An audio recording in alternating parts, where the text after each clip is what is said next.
جی السلام علیکم، میرا نام ہے شاہد ایوب. آپ دیکھ رہے ہیں لرننگ ٹو لیو.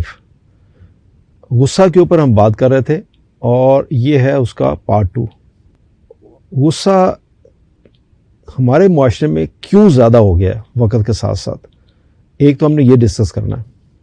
دوسرا میرا جو ایک امپورٹنٹ کویسچن ہے جو میرے اکثر ویلاگ میں آپ نے دیکھا ہوگا، اور ایکچولی جس کی وجہ سے میں اس ویلاگ کی طرف آیا ہوں، کیونکہ میں یہ سمجھتا ہوں کہ اگر کسی قوم کے پاس اچھی ماں ہے، اس ماں نے اپنے بچے کی تربیت کی ہے، تو وہ ہو نہیں سکتا کہ وہ بچہ وہ نہ بن سکے جو کہ ایک مہذب قوم کا ممبر ہوتا ہے. ہمارا پرابلم یہ ہے کہ ہماری ماں نے ابھی وہ بچہ کنسیو ہی نہیں کیا جس نے قوم کا ایک معمار بننا تھا، ایک اچھا فرد بننا تھا. اور ابھی وہ ماں ہی ہمارے پاس نہیں ہے تو بچے کیسے آئیں گے، تو قوم کیسے بنے گی؟ تو یہ تو بہت دور کی بات ہے. تو سوال میرا عائشہ صاحب سے یہ ہوگا اگلا کہ ہم وہ بچے کیسے پیدا کریں، ان کی تربیت کیسے کریں. ماں کا کیا رول ہے کسی بچے میں یہ غصہ ختم کرنے کا یا کوئی اور اچھی ہیبٹ کریٹ کرنے کا؟ یہ ہے میرا نیکسٹ سوال. چلتے ہیں. جی السلام علیکم. جی وعلیکم السلام. سوال آپ نے سن لیا. جی بڑا انٹرسٹنگ کویسچن ہے، اور جب آپ سوال کر رہے تھے شاہد صاحب، تو جو میرا کویسچن ہونا تھا نیکسٹ، وہ آپ نے خود ہی اپنے ہی سوال میں بتا دیا کہ آپ نے کہا کہ وہ بچہ نہیں ہمیں نظر آ رہا ہمارے معاشرے میں جو کہ ہمارا اگلا سٹیزن ہوتا اور ایک کامیاب فرد بنتا.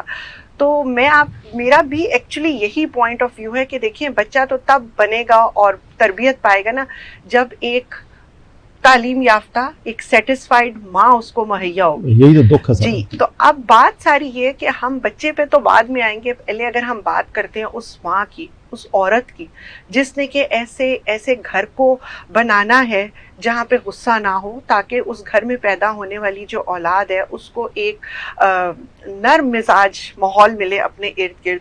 تو اس ماں کی بیسک نیڈز پہلے پوری ہو رہی ہیں کہ نہیں ہو رہی؟ Very important. ٹھیک ہے، دس از ویری امپورٹنٹ. کیونکہ ہم جب آج بات کرتے ہیں، مطلب I don't want to sound کہ میں کوئی جینڈر کے اوپر بات کر رہی ہوں اس ٹائم پہ، لیکن ایک اوپن دیکھیں، آپ کویسچن دیکھیں کہ بات کرتی ہوں میں، کلائنٹس آتے ہیں میرے پاس، تو آدمی بھی، میں یہ نہیں کہتی کہ انسیٹسفائیڈ ہے، لیکن ایک عورت، ایک فیمیل آج اس معاشرے میں حد سے زیادہ انسیٹسفائیڈ ہے.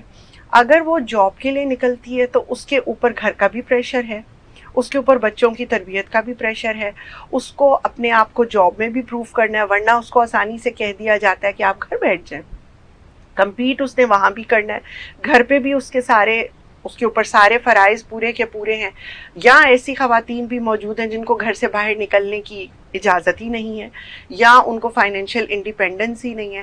آپ یقین کیجئے، میں نے اپنے کریئر میں ایسی خواتین بھی دیکھی ہیں جن کو کہ اپنے لیے باہر سے ایک ایئر پن بھی لے کے آنے کی اجازت نہیں ہے. جی. اور یہ میں آج کی بات کر رہی ہوں، میں آج سے پہلے اپنے والدین کے زمانے کی بات نہیں کر رہی. سو وہ عورت جس کے پاس اتنی انڈیپینڈنس بھی نہیں ہے کہ وہ کوئی فیصلہ کر سکے گھر کا، وہ اپنے لیے کوئی چیز ڈیسائیڈ کر سکے، وہ اپنے بچوں کے فیوچر کو کیا ڈیسائیڈ کرے گی؟ اور وہ کیسے یہ بتا پائے گی اپنے بچوں کو کہ تم نے اینگر مینجمنٹ کرنی ہے؟ اس کے اندر تو خود اتنا غصہ ہے، اس غصے کو آپ غصے کا نام نہ دیں تو اس کے اندر ڈپریشن ہے، فرسٹریشن ہے، اور یہ سب چیزیں کہاں لیڈ کرتی ہیں؟ یہ سب غصے میں لیڈ کریں گی نا. اگر ایک ماں ہی سیٹسفائیڈ نہیں ہے، دیکھیں ایک والد گھر تشریف لاتا ہے، ایک ہسبینڈ گھر تشریف لاتا ہے، وہ چاہتا ہے اس کو گھر پورا اچھے طریقے سے ملے، کھانا بنا ہوا ملے، بیوی بھی اچھے سے ملے، بچے بھی اچھے سے ملے، ایک خوشگوار ماحول ملے. تاکہ اگر اس میں سے ذرا سی بھی کوئی چیز اوپر نیچے ہوتی ہے تو آٹومیٹکلی غصہ آتا ہے نا. تو اسی طریقے سے ایک عورت کے اندر بھی وہ ایجیٹیشن اور وہ غصہ جو ہے وہ بھرا پڑا ہے آج کی عورت میں، اور مرد میں بھی ہے. گھر کے ماحول میں، سوری میں آپ کی بات کر رہا ہوں، گھر کے ماحول میں تو میاں بیوی کے بارے میں تو میں اکثر لوگوں کو کہتا ہوں جن گھروں میں لڑائی ہوتی ہے، تو میں ان کو ایک شعر ہے چھوٹا سا، وہ کہتا ہے کبھی جو ہم تم لڑا کریں تو صلح کی خاطر وہ میرے ہمدم، ذرا سا میں بھی ذرا سا تم بھی جھکا کریں گے یہ طے ہوا تھا. زبردست بات یہ ہے کہ لڑنا تھوڑا ہے کسی کے ساتھ. بالکل تو یہ ہے کہ کبھی مجھے جھکنا پڑے گا, کبھی آپ کو جھکنا پڑے گا. بالکل تو اگر ہم یہ کہیں خوبصورت کہ بات صرف مرد ہی جھکے گا یا صرف عورت ہی جھکے گی, نہیں ہو سکتا, تو وہ تو گھر چل ہی نہیں سکتا, گھر ہی نہیں چل سکتا. تو وہاں تو غصہ آئے گا. بالکل, اور دونوں طرف سے آئے گا. تو جی. یہ جو آپ کی بات کی خوبصورتی ہے نا, یہ ذرا سے ورڈ میں, یہ جو ذرا سا ورڈ ہے نا, اس کو ایکسپٹ کرنا نا, جھکا کریں گے, یہ طے ہوا تھا, یہ طے ہوا تھا. اب جو طے ہوئی تھی باتیں, اس میں تو یہ تھا کہ ہم عزت بھی کریں گے, جی جی, اور ہم گھر میں عزت جب بچہ دیکھ ہی نہیں پا رہا, جب ماں کی عزت نہیں ہو رہی, تو ماں آگے سے عزت کو لے کے کیسے چلے گی, بچے تک کیسے لے کے آئیں گی. بالکل صحیح. ماں تو وہی ایکسٹینڈ کرے گی نا جو اس کو مل رہا ہے, چاہے وہ گھر کے اندر سے مل رہا ہے, چاہے وہ گھر کے باہر سے مل رہا ہے. سو اس وجہ سے جو آپ کا یہ کویسچن ہے نا کہ وہ بچہ ہی ابھی پیدا نہیں ہوا, تو مجھے لگتا ہے کہ ابھی تو بہت سی کاؤنسلنگ ہمیں بچے کے اوپر کے لیول کی کرنی بنتی ہے ہماری, جہاں ہم پیرنٹس کی کاؤنسلنگ کریں گے, جہاں ہم استادوں کی کاؤنسلنگ کریں گے, اور ان کو بتائیں گے کہ آپ نے بچوں کو ایک پازیٹیو انسان بنانا کیسے جن کے اندر غصہ کم ہو. So maybe it's going to take few years, maybe more than that. پھر تو مایوسی ہے. نہیں, مایوسی تو گناہ ہے. 25 نا, وہ تو بات ٹھیک ہے, اکیڈیمک حد تک تو آپ صحیح کہہ رہی ہیں, پر 25 کروڑ کی وہاں میں سے اباؤٹ 12 کروڑ خواتین. بالکل. تو 12 کروڑ میں اگر مائیں دیکھیں تو چلو 6-7 کروڑ اتنی تو ہوں گی. بالکل ہے نا. تو ان میں سے 90% تو آپ وہ کنسیڈر کرنا جن کے پاس تعلیم نہیں ہے, جن کے پاس تعلیم نہیں. ٹھیک ہے, ایسے ہی ہے, رف فگر دے رہا ہوں, رف فگر ہے نا. بالکل. تو جو 6-7 کروڑ کے پاس تعلیم نہیں ہے, تو وہ پھر یہ معاشرہ کیسے ٹھیک ہوگا؟ دیکھیے, معاشرہ, شاید صاحب آپ کا کویسچن بیسکلی اگر ہم اس کو بڑے ہورائزن پہ دیکھیں تو مے بی ہمیں لگے گا کہ ہم سبھی ڈس اپوائنٹ ہو کے بیٹھ جائیں اگر ہم اس کو اس طریقے سے دیکھیں. لیکن بات یہ کہ کہیں نہ کہیں تو چنگاری دبی ہوئی ہے نا, اور کہیں نہ کہیں تو چینج آئے گا. اگر اس میں ہماری, اب اگر یہی بات ہمارے فادر آف دا نیشن سوچ لیتے کہ چینج کیسے آئے گا, تو آج ہم اس ملک میں بیٹھے ہی نہ ہوتے. انہوں نے پاکستان اپنے لیے تو نہیں بنایا تھا نا. تو اسی طرح اگر ہم یہ سوچ لیں کہ ہم نے تبدیلی آج اپنی ذات کے لیے لے کے آنی ہے, so maybe we will not be able to achieve it and we won't be successful in that. لیکن اگر ہم آج کوئی بیج بوئیں گے تو اس کا پودا نکلے گا, چاہے وہ اگلی سے اگلی جنریشن اس کا پھل کھائے, لیکن وہ چینج آئے گا, ذہن بدلیں گے. اور یہ ذہن جو ہے نا, آپ کا ایک اور سوال کی طرف جاؤں گی جو آپ نے پچھلے سیگمنٹ میں بھی کہا تھا کہ جو قوم کی طرف سے فرسٹریشن آ رہی ہے نا, جب ہم اپنے ملک کو دیکھتے ہیں اور ملک میں ہونے والی جو ڈیگریشن ہے اس کو دیکھتے ہیں, تو جو ہمارے اندر فرسٹریشن آتی ہے اور جو غصہ ڈیولپ ہوتا ہے, جب ہم آج پہ کام کرنا شروع کریں گے تو یہ کوئی اگلی سے اگلی جنریشن ہوگی جو ہمارے ملک کو ان ملکوں جیسا پائے گی, ممالک جیسا پائے گی جن کا آپ نے ذکر کیا تھا کہ جو کہ تعلیم یافتہ ہیں, جن قوموں میں غصہ ہمیں کم نظر آتا ہے. It is a long way to go, but we have to take the first step. اس کے بغیر تو چارہ نہیں ہے. اگر ہم سب بیٹھ جائیں گے ہاتھ پہ ہاتھ رکھ کے, اب یہ ہم کوشش ہی کر رہے ہیں نا کہ ہم یہ چھوٹی چھوٹی ہماری کوشش ہے, اور دیکھیں یہ ایک انڈیویجول انسان کر رہا ہے.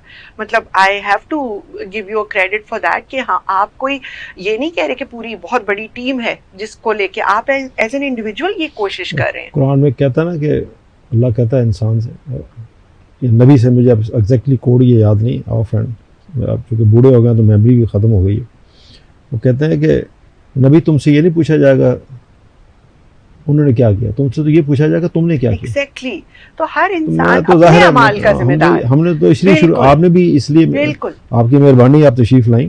تو آئیڈیا تو یہی ہے نا کہ چلو ہم کچھ اپنا رول ادا کر رہے ہیں. سو ہم سب جب اپنا رول, اگر ہر انسان اپنا ہی بیڑا اٹھا لینا اور دوسرے کے اوپر, یہ جب ہم پوائنٹ کرتے ہیں نا فنگر, یہ جب ہم بلیم گیم کرتے ہیں کہ وہ نہیں کرا تو ہم کیوں کریں, اس کو اگر سائیکولوجیکل ٹرم میں بات کروں, اس کو ہم پلورلسٹک اگنورینس کہتے ہیں. یہ کیا ذرا ایکسپلین کریں. حالانکہ یہ تھوڑا سا ٹاپک سے ہٹ جائے گی, لیکن پلورلسٹک اگنورینس کی بہت کیس اسٹڈیز ہیں.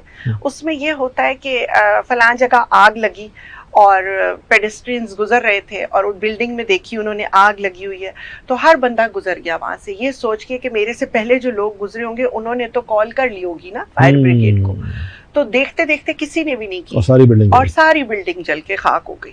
تو اس کو کہا جاتا ہے, یہ کیس اسٹڈیز ہیں جس کے اوپر ہم بات کرتے ہیں, اور پھر یہ پروون تھیریز ہیں کہ اگر ہر بندہ یہ سوچے گا نا, تو یہ پھر ہم پلورلسٹک اگنورنس کا شکار ہو جائیں گے, جس کی وجہ یہ ہوگی کہ پھر پورا ملک بیٹھ جائے گا. تو اگر ہم یہ سوچیں کہ اگر چلو پچھلوں نے نہیں کیا, اگلوں نے نہیں کرنا, ہم نے کرنا, we have to take the یہاں میں آپ کو ایک responsibility. چھوٹا سا واقعہ کوٹ جی، کرتا ہوں. ضرور. یہ آپ نے اصل میں بات آپ کی اتنی خوبصورت ہے کہ میں رہ نہیں سکتا. جی ضرور. میں مجھے گاؤں میں جانے کا اتفاق ہوا. یہ بات ہے آج سے کوئی 25 سال پرانی. تو گاؤں میں پتہ نہیں آگ کا اتفاق ہوا یا نہیں ہوا, تو گاؤں میں سیوریج سسٹم ہوتا نہیں ہے. جی بالکل. تو گاؤں میں گلیاں ہوتی ہیں, سم ٹائم ان میں کوئی یہ جو اینٹیں ویٹیں لگی ہوتی ہیں, تھوڑا بہت کچا مکہ ہوتا ہے, اور اس گلی کے دونوں کناروں پہ ایک نالی سی جل رہی ہوتی ہے. صحیح. ٹھیک ہے. اب جو نالیاں ہوتی ہیں نا, وہ گھروں کے اندر جو واش رومس ہیں وہ سارا گند انہی نالیوں میں جا رہا ہوتا ہے, اور پھر آگے گاؤں کے باہر ایک جوہر سا بنا ہوتا ہے, وہ سارا ادھر جا کے جمع ہو جاتا ہے. یہ ایک سسٹم ہے, بالکل. گاؤں کا سیوریج سسٹم. تو مجھے کس سے ملنا تھا, تو وہاں میں نے دیکھا کہ ایک بزرگ, وہ ہوں گے اراؤنڈ کوئی 70s میں, تو ان کے ہاتھ میں جو چھڑی تھی وہ اس نالی کو صاف کر رہے تھے. اچھا, میں نے یہ محسوس کیا کہ یہ بندہ جو ہے نا, یہ کوئی امیر آدمی ہے, کوئی جو جیسے اس نے کپڑے پہنے ہوئے تھے, تو لگا کوئی ریزنیبل آدمی ہے, وہ عام بندہ نہیں ہے. تو میں نے ان سے, تو بزرگوں سے کچھ نہ پوچھا, تو میں نے کسی جہاں میں جا رہا تھا تو میں نے ان سے پوچھا, میں نے کہا یہ میں نے چیز دیکھی ہے, آپ ان کو جانتے ہیں؟ تو انہوں نے کہا ہاں وہ ہے ایک فضول سا بندہ یار وہ. میں نے کہا کیوں؟ کہہ رہا وہ امیر آدمی ہے, اچھا بھلا کھاتا پیتا آدمی ہے, اتنی زمین ہے اس کے پاس, اور یہ سارا دن نالیاں صاف کرتا رہتا ہے. تو میں نے کہا وہ نالی صاف کرتا ہے, کوئی پیسے دیتے ہو آپ اسے؟ کہتے نہیں اس کو عادت ہے نالی صاف کرنے کی. میں نے کہا یار دیکھو امیجن کہ وہ ایک نیکی کا کام سمجھ کے بالکل آپ کے گند کو صاف کر رہا ہے. ایگزیکٹلی. جو گند آپ مچا رہے ہو, بالکل ہے نا, جس کی ذمہ داری آپ کے اوپر تھی بالکل. کہ آپ کو بندہ ہائر کرتے اور یا وہ اس کو ہر ایک کے لیے اور وہ آسانی پیدا کر رہے ہیں. اور بالکل. وہ ایک کام کر رہا ہے جو کہ ہم اس کو سمجھنے کو برا کر رہے ہیں, ہاں بالکل. تو ہم اپنا رول ادا کرنے کو تیار نہیں ہیں. ہم اپنا رول, اور جو کر رہے, یہ ایک اور پوائنٹ, ایک ہم انشاءاللہ اس پہ بھی کبھی بات کریں گے, کہ کچھ ایسے لوگ ہوتے ہیں جن کو میں کہتی ہوں اتنے ٹاکسک ہوتے ہیں وہ, کہ جو کسی کی اچھائی کو بھی نا برائی بنا کے پیش کر دیتے ہیں. جی جی جی. کہ مطلب وہ بندہ جو اتنی نیکی کا کام کر رہا ہے اس کی اچھائی کو ایکسیپٹ نہیں کر سکتے نا. وہ اتنے نیگیٹو لوگ ہیں کہ وہ بجائے اس کے کہ اس کی اچھائی سے کچھ سیکھ لے, سیکھنا تو دور کی بات ہے, اس کو مان ہی لے, وہ مان بھی نہیں سکتے, وہ اس کو بھی برائی کے طور پہ پیش کر رہے ہیں. سو یہ ایک الگ ہی کیٹیگری کا ذہنی سوچ کا کے لوگ ہیں, جن کے بارے میں ہم انشاءاللہ پھر کبھی بات کریں گے کہ ان سے کیسے ڈیل کیا جائے. تو پھر ماں کے ٹاپک کو فی الحال چھوڑ دیتے ہیں. ماں کے اوپر بالکل کام کرنا بہت ضروری ہے, لیکن انشاءاللہ ہوگا, آہستہ آہستہ ہو رہا ہے, اور کوشش ہے کہ ہوتا رہے, تاکہ قوم کے بچے جو ہیں وہ اسی ماں نے, آپ کی بات بالکل صحیح ہے کہ بچے تو ماں اور باپ دونوں نہیں لے کے چل لینا, تو پہلے وہ دونوں آپس میں ٹھیک ہو جائیں, اپنے اینگر مینجمنٹ کو سنبھال لیں, تاکہ وہ جو معاشرہ دے رہے ہیں, جو گھر دے رہے ہیں اس بچے کو, وہ غصے کے بغیر ہو. ٹھیک جی, آپ سے اجازت لیتے ہیں جی, کہ یہ آپ کا پارٹ 2 ہم جتنا کور کر سکے کوشش کی ہم نے اس کو کچھ مزید ڈسکس کرنے کی. ہمیں دیجیے اجازت, اور تب تک پارٹ 3 کے لیے شکریہ, جزاک اللہ, اللہ حافظ.